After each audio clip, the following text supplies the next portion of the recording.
don't have a voice or that are too scared to step forward and say, you know what, these things have been happening to me, my friends, my moms, my sisters, and you know what, it's about time that we all stand together and show that there's a community here to support everyone that feels they've been wronged sexually.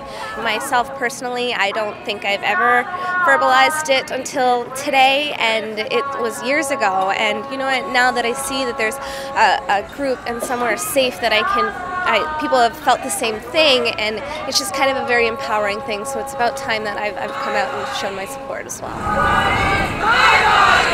All the Me Too hashtags online was a really huge overswell of people coming forward, and I think it's important that we carry that momentum, and I especially think it's important that there's a ton of guys here too, a lot of different kind of people represented. I've heard some very, very detailed and very disturbing stories, especially with people close to me. It's honestly gut-wrenching and disturbing, and I can't imagine what type of effect that has on someone.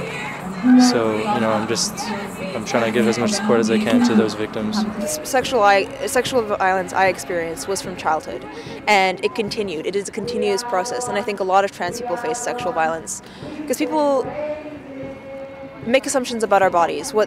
People feel entitled to our bodies to check and feel if something is there or not.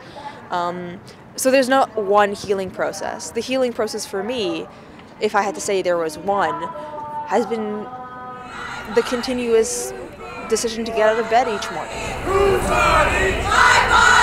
One of the really unfortunate things about sexual assault is that people feel a huge amount of shame and guilt, and they don't feel like they can talk to people. So I would urge people, if they feel able to do it, to talk to their friends, to talk to their support network, even when it feels unnatural or very difficult, because from my personal experience, I found that it was very helpful. The isolation, the fear and shame and guilt, I think it's all together, and breaking down walls, like feeling so alone, I think is one of the first steps towards helping.